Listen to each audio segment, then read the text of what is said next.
Hello everyone, welcome to Beyond Teachings. I am Shreya Srivastava, your biology teacher. So, इसके पहले वाले session में हमने डिस्कस करा था all about the cell wall and हमने वेरियस टाइप्स की जो मूवमेंट्स हमने करी थी उसे हमने रिवाइज करा था। वेरियस टाइप्स ऑफ सॉल्यूशंस जो हमने देखी थी उसे हमने रिवाइज करा था। कहाँ पे? पिछले वाले सेशन में। ऑलराइट, एंड पिछले वाले सेशन में मैंने आपको बताया था सम यूकैरियोटिक सेल्स के बारे में एंड प्रोकैरियोटिक सेल के बारे में बताया था कि दोनों का स्ट्रक्चर कैसा होता है। सो इस सेशन में हम लोग कुछ सेल ऑर्गेनेल्स के बारे में डिस्कस करने वाले हैं। ऑलराइट, सो प्रोकैरियोटिक सेल में मैंने आपको बताया था कि प्रोकैरियोटिक जो सेल होता है, ओके, सो जो प्रोकैरियोटिक सेल होता है उसके अंदर में क्या होता है? प्रोकैरियोटिक सेल के अंदर में एक डिफाइंड न्यूक्लियस नहीं होता एंड ना ही मेम्ब्रेन बाउंड या फिर डिफाइंड ऑर्गेनल्स होते हैं। ऑलराइट, क्योंकि ये प्रिमिटिव टाइप का सेल होता है, प्रोकैरियोट यानी कि प्रिमिटिव न्यूक्लियस, एंड यूकैरियोट का मतलब होता है कि जो थोड़ा डेवलप्ड कॉम्प्लेक्स न्यूक्लियस प्रेजेंट हो, मेम्ब्रेन बाउंड न्यूक्लियस प्रेजेंट हो, डिफरेंशिएटेड ऑर्गेनल्स प्रेजेंट हो and well defined organelles present हो, उसे हम क्या कहते हैं? यूकैरियोटिक सेल कहते हैं। ऑलराइट, सो यहाँ पे आज हम सेल ऑर्गेनल्स के बारे में बात करने वाले हैं। तो बेसिकली यूकैरियोटिक सेल में ही होता है सेल ऑर्गेनल्स, तो आज हम उन्हीं सेल ऑर्गेनल्स के बारे में बात करेंगे। सो सबसे पहला ऑर्गेनल है न्यूक्लियस। ऑलराइट, ये जो न्यूक्लियस है इसे कई बार क्या बोला जाता है? Control centre of the cell भी बोला जाता है। क्यों बोला जाता है भाई? फॉर एग्जाम्पल, आप किसी ऑफिस में काम करने जाओगे। ऑलराइट, काम करने जाओगे, सारे एम्प्लॉयज हैं, सब कोई अपना अपना काम कर रहे हैं, लेकिन वहां पर क्या होता है? एक बॉस होता है, एक टीम लीडर होता है। जो लीडर सबको गाइड करता है, बताता है कि आपका काम क्या है, आपको इस टाइम पे क्या करना है, आपको कौन सा काम किस तरीके से रेगुलेट करना है, ये सारी चीजें बताता है। ऑलराइट, तो एक लीडर का काम क्या होता है? गाइड करना एंड काम को रेगुलेट करना, कोऑर्डिनेट करना एम्प्लॉयज के साथ। तो यहाँ पे क्या होता है कि ये जो न्यूक्लियस है ये एज अ लीडर बिहेव करता है और ये क्या करता है? रेगुलेट करता है सेल की एक्टिविटीज को। क्या करता है? रेगुलेट करता है सेल के अंदर होने वाली सारी एक्टिविटीज को लीडर बन के रेगुलेट करता है। अब इसके अंदर में एम्प्लॉयज कौन से आ जाते हैं? यहाँ देखते हैं डायग्राम में। जैसे कि एम्प्लॉय हो गया, ये हो गया ईआर यानी कि एंडोप्लाज्मिक रेटिकुलम, जिसके बारे में हम आगे पढ़ेंगे। ये भी एक टाइप का सेल ऑर्गेनल है। ये है ईआर, ये है माइटोकॉन्ड्रिया है। यहाँ पे माइटोकॉन्ड्रिया जो है ये यहाँ, ऐसे ही बहुत सारे सेल ऑर्गेनल्स है, जैसे लाइसोसोम है, राइसोसोम है, बहुत सारे ऑर्गेनल्स है। ये सारे हो गए इसके एम्प्लॉयज। ऑलराइट, तो इनके साथ कोऑर्डिनेट करके क्या करता है? रेगुलेट करता है सेल के फंक्शंस को। कौन? न्यूक्लियस। तो आइए न्यूक्लियस के कुछ कैरेक्टरिस्टिक्स हम यहाँ पे देख लेते हैं। So the first characteristic of the nucleus is the nucleus contains chromosomes. अब क्या होता है? न्यूक्लियस जो control centre of the cell है इसके अंदर जेनेटिक इंफॉर्मेशन प्रेजेंट होती है, यानी कि क्रोमोसोम्स भी कह सकते हैं, वो प्रेजेंट होता है। ऑलराइट, अब ये जो क्रोमोसोम है, आप पूछोगे ये क्रोमोसोम है क्या भैया? क्रोमोसोम जो है वो एक रॉड लाइक इस तरह का स्ट्रक्चर होता है जिसके अंदर की जेनेटिक इंफॉर्मेशन प्रेजेंट होती है किसी भी ऑर्गेनिज्म की। ऑलराइट, जैसे मेरा एक सेल अगर आप निकाल लो तो मेरे एक सेल में मेरा क्रोमोसोम होगा। ऑलराइट, एंड अगर आप किसी और के सेल किसी मेल सेल के साथ मेल स्पर्म के साथ मेरा सेल को आप अगर फ्यूज कराओ तो क्या होगा? क्रोमोसोम्स भी फ्यूज होंगे। अब ऐसा नहीं होता कि सिर्फ रिप्रोडक्टिव सेल्स में ही क्रोमोसोम होते हैं, ऐसा नहीं होता। ऑर्गेनिज्म के हर सेल में उसका क्रोमोसोम होता है। ब्लड सेल में भी होता है, ऑलराइट, स्किन के सेल में भी होता है, मसल सेल में भी होता है, हर सेल में उसका क्रोमोसोम रहेगा ही रहेगा। ऐसा नहीं कि सिर्फ ओवम होगा उसी में क्रोमोसोम रहेगा, ऐसा नहीं है। सो क्रोमोसोम एक सेल के अंदर कहाँ पे रहेगा? न्यूक्लियस के अंदर में रहेगा। नेक्स्ट देखते हैं क्या है। Chromosomes are composed of DNA and proteins. Now chromosomes जो होते हैं, ये जो रॉड लाइक स्ट्रक्चर होते हैं, ये फाइब्रस इन नेचर होते हैं, यानी कि फाइबर जैसे होते हैं। अब ये rod like structure cell division के टाइम पे ही बनता है, नहीं तो क्रोमोसोम्स क्रोमैटिन फाइबर के रूप में ऐसे ऐसे करके फाइबर की तरह से प्रेजेंट रहते हैं न्यूक्लियस के अंदर। एंड ये क्रोमैटिन फाइबर या फिर क्रोमोसोम जो भी हम कहते हैं इसे, ये किससे बने होते हैं? डीएनए से एंड प्रोटीन से। डीएनए ऑफ कोर्स हमारा डीएनए, सबका डीएनए अलग अलग होता है, तो डीएनए से बने होते हैं chromosomes. Alright, next is functional segments of DNA are called genes. अब जो डीएनए है, मान लेते हैं कि ये एक डीएनए है। अब इसके अंदर जो वो सारे जो सेगमेंट्स होंगे जिसकी वजह से क्या होगा, हमें जीन्स आएगा, पेरेंट्स का कैरेक्टरिस्टिक्स आएगा। जो कैरेक्टरिस्टिक्स होंगे उसको कौन कंटेन करता है? जीन। तो फंक्शनल सेगमेंट क्या हुआ, यानी कि काम करने वाला सेगमेंट। यहाँ पे क्या हुआ? डीएनए के अंदर जीन हुआ, इसीलिए हमने यहाँ फंक्शनल सेगमेंट कहा। किसको? जीन को। नेक्स्ट हम देखते हैं क्या है। The nucleus plays a central role in cell reproduction. Nucleus का सेंट्रल रोल कहाँ होता है? सेल रिप्रोडक्शन के टाइम पे। जब भी सेल रिप्रोड्यूस करेगा तो उसके जीन्स यानी कि उसका डीएनए ट्रांसफर होगा, डीएनए कॉपी बनेगी, तभी तो रिप्रोड्यूस करेगा। ऑलराइट, जैसा कि आपने पिछले क्लास में पढ़ा होगा रिप्रोडक्शन में कि क्या होता है कि डीएनए कॉपी होता है सबसे पहले। ऑलराइट, तभी तो ऑर्गेनिज्म बड़ा होगा, तभी तो आपका डीएनए आपके प्रोजेनी में आएगा, ऑफस्प्रिंग में जाएगा। ऑलराइट, सबसे पहले तो डीएनए कॉपी करना होगा। तो ये सारा जो मैकेनिज्म है ये न्यूक्लियस का होता है। न्यूक्लियस इस सारे मैकेनिज्म में सपोर्ट करता है। नेक्स्ट देखते हैं क्या है। An undefined nuclear region containing only nucleic acids is called nucleoid। जैसा कि मैंने आपको प्रोकैरियोटिक सेल की सिचुएशन में बताया कि एक अनडिफाइंड अगर न्यूक्लियस है, सिर्फ एक रीजन प्रेजेंट है अगर न्यूक्लियस का, उसे हम क्या कहेंगे? न्यूक्लियोइड कहेंगे, जो कि सिर्फ प्रोकैरियोटिक सेल में प्रेजेंट होता है। बाकी यूकैरियोट्स में तो मेम्ब्रेन बाउंड न्यूक्लियस प्रेजेंट होता ही है। नेक्स्ट देखते हैं हम क्या है। Moving on to the next slide.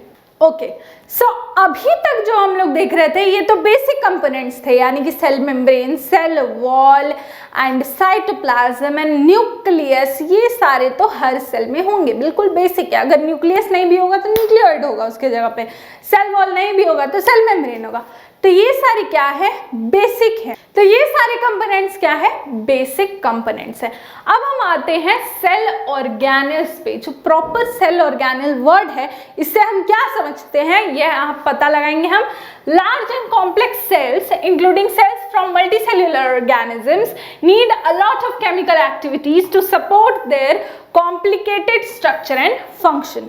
अगर मान लेते हैं कि कॉम्प्लेक्स सेल है, ऑलराइट, यानी कि एक कॉम्प्लेक्स सेल है, या अगर मान लेते हैं कि आपके घर में शादी वादी हो रही है किसी की, ऑलराइट, तो अगर एक किसी की शादी है तो क्या सिर्फ घर के लोग से काम हो जाएगा? 4 आदमी मिलके हो जाएगा शादी? अगर बड़े पैमाने पे देखें तो हो जाएगा क्या? नहीं होगा, आदमी चाहिए। ऑलराइट, काम करने के लिए बहुत सारे लोग चाहिए यहाँ पे। तो यहाँ पे क्या होगा कि हमें लेबर चाहिए, अलग अलग डिवीजन ऑफ लेबर चाहिए। कोई टेंट वाला को देखेगा, कोई खाना वाला को देखेगा, हलवाई को देखेगा, कोई यहाँ पे जाके कपड़े लेके आएगा सबके लिए, कोई गिफ्ट्स पैक करेगा। ये सारे काम सबके अलग अलग होंगे। ऑलराइट, सबके अलग अलग होंगे। तो ऐसा ही कुछ सेल के अंदर भी होता है। अगर एक कॉम्प्लेक्स सेल है तो उसको अपनी एक्टिविटीज परस्यू करने के लिए अलग अलग टाइप्स के ऑर्गेनेल्स चाहिए। रेस्पिरेशन के लिए कोई और ऑर्गेनेल चाहिए, डाइजेशन के लिए कोई और ऑर्गेनेल चाहिए, एंड मटेरियल्स के ट्रांसपोर्ट के लिए कोई और ऑर्गेनेल चाहिए। तो ऐसे करके सेल्स में बहुत सारे ऑर्गेनल्स चाहिए, जहाँ पे कि डिविजन ऑफ लेबर चाहिए। ऑलराइट, नेक्स्ट हम देखते हैं क्या है, to keep these activities of different kinds separate from each other these cells use membrane bound little structures और ऑर्गेनल्स विद इन देमसेल्फ। अब सेल क्या करेगा, अगर ऐसे सेल में रहे, अगर मान लेते हैं कि एक सेल है, यहाँ पे इसके अलग अलग ऑर्गेनल्स हैं, ठीक है, मान लेते हैं, लेकिन अगर ऑर्गेनल में ऐसा मेम्ब्रेन ना हो तो क्या होगा, मिक्स हो जाएगा, सब एक दूसरे में मिक्स हो जाएगा, मिक्स तो नहीं कर सकते। ऑलराइट, तो सेल क्या करता है, मेम्ब्रेन बाउंड, मेम्ब्रेन के अंदर में ऑर्गेनल को रखता है ताकि वो मिक्स ना हो दूसरे ऑर्गेनल्स के साथ। ऑलराइट, एंड उसका अपना एक स्पेसिफिक फंक्शन हो, उसका अपना एक स्पेसिफिक एरिया हो, ये इस एरिया से हिल के यहाँ ना चले जाए और ये इस एरिया से हिल के यहाँ ना जाए, इसीलिए सेल क्या होता है, मेम्ब्रेन बाउंड ऑर्गेनल्स को रखता है। तो इसे हम क्या कहेंगे, सेल ऑर्गेनल्स या फिर लिटिल स्ट्रक्चर्स या फिर सेल ऑर्गेनल्स कह सकते हैं। नेक्स्ट देखते हैं क्या है, some of these organelles are visible only within a microscope. कौन सा माइक्रोस्कोप, इलेक्ट्रॉन माइक्रोस्कोप। कुछ ऑर्गेनल्स जो होते हैं सेल के इतने छोटे होते हैं कि वो इलेक्ट्रॉन माइक्रोस्कोप से ही देख सकते हैं। नेक्स्ट हम बात करते हैं some important examples of cell organelles which we will discuss later in this session are endoplasmic reticulum, Golgi apparatus, lysosomes, mitochondria and plastids। अब ये सारे ऑर्गेनल्स जो हैं, जैसे कि ER हुआ, गोल्गी apparatus हुआ, लाइसोसोम्स हुआ, ये सारे ऑर्गेनल्स हम यहाँ पे डिस्कस करने वाले हैं आगे आने वाले सेशंस में, एंड इस सेशन में भी।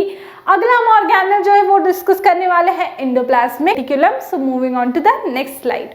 सो अब हमारे पास है पहला ऑर्गेनल जो कि है endoplasmic reticulum. Alright, endoplasmic reticulum जो है इसका स्ट्रक्चर कैसा होता है, मेम्ब्रेन बाउंड चैनल्स के जैसा होता है। चैनल्स यानी कि रास्ता, चैनल, तो इस टाइप का कुछ स्ट्रक्चर होता है। मैं इसे रफली बना करके दिखा दे रही हूँ, अगर आप गूगल पे जाओगे तो आपको बहुत ही इजीली इसका डायग्राम आपको मिल जाएगा, किसी भी वेबसाइट पे आप उसको जाके देख सकते हो। इस टाइप का चैनल्स जो है वो फॉर्म करता है ER एंडोप्लाज्मिक रेटिकुलम।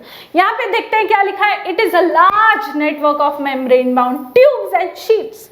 ट्यूब्स और शीट्स यानी कि इन्हें हमने ट्यूब कहा है एंड जो उसका मेम्ब्रेन है उसे हमने शीट कहा है। ऑलराइट, तो ट्यूब्स और शीट्स के जैसा इसका स्ट्रक्चर होता है। ओके, और क्या है यहाँ पे, there are two types of ER present, that is SER and RER। Full form आपको दिख रहा होगा, smooth endoplasmic reticulum and rough endoplasmic reticulum.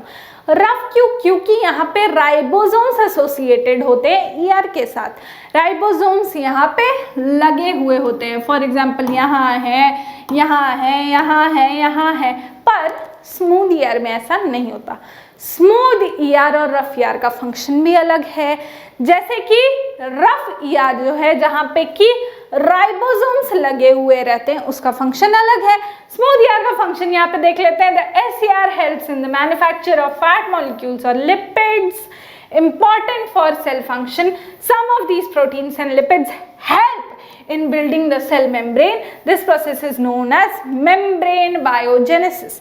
तो इसका सबसे important function क्या है, ये लिपिड्स और प्रोटीन्स को बनाता है, मैन्युफैक्चर करता है।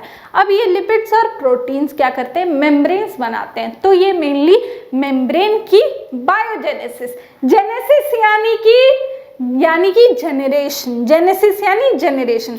अब चूंकि ये बायोलॉजिकल प्रोसेस है तो बायोजेनेसिस, मेम्ब्रेन बायोजेनेसिस में हेल्प करती है। नेक्स्ट हम देखते हैं क्या है, some other proteins and lipids function as enzymes and hormones.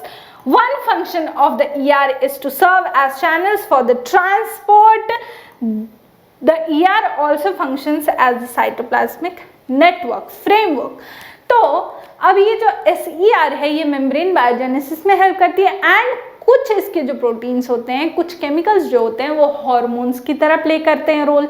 Alright, और कुछ जो ER हैं, जैसे कि जो रफ ER है, उनका काम क्या होता है? प्रोटीन बनाना। जब हम राइबोसोम के बारे में पढ़ेंगे तब इसका हमें फंक्शन समझ में आएगा, क्योंकि राइबोसोम का फंक्शन क्या है? प्रोटीन बनाना। तो रफ ER का भी फंक्शन होता है प्रोटीन बनाना। ऑलराइट, तो जब हम प्रोटीन की बात करते हैं तो प्रोटीन किस किस चीज में यूज आ सकता है? मेम्ब्रेन बायोजेनेसिस में भी यूज आ सकता है, सेल के पर्सनल यूज के लिए भी यूज आ सकता है। और इसके अपार्ट क्या होता है कि ये जो ER है ये चैनल जैसे, यानी कि मटेरियल्स के ट्रांसपोर्ट में हेल्प करते हैं एज चैनल्स, रास्ते के तौर पे हेल्प करते हैं। और ये साइटोस्केलेटन को भी सपोर्ट करते हैं। Cytoskeleton is what? सपोर्ट, जिससे कि सेल को मैकेनिकल सपोर्ट मिले, फ्रेमवर्क जो है सेल का उसमें भी ये सपोर्ट करते हैं। So this was all about the ER. In the next session we will discuss about some other cell organelles including Golgi complex and some lysosomes and rhizosomes. Until then, keep watching. Bye bye.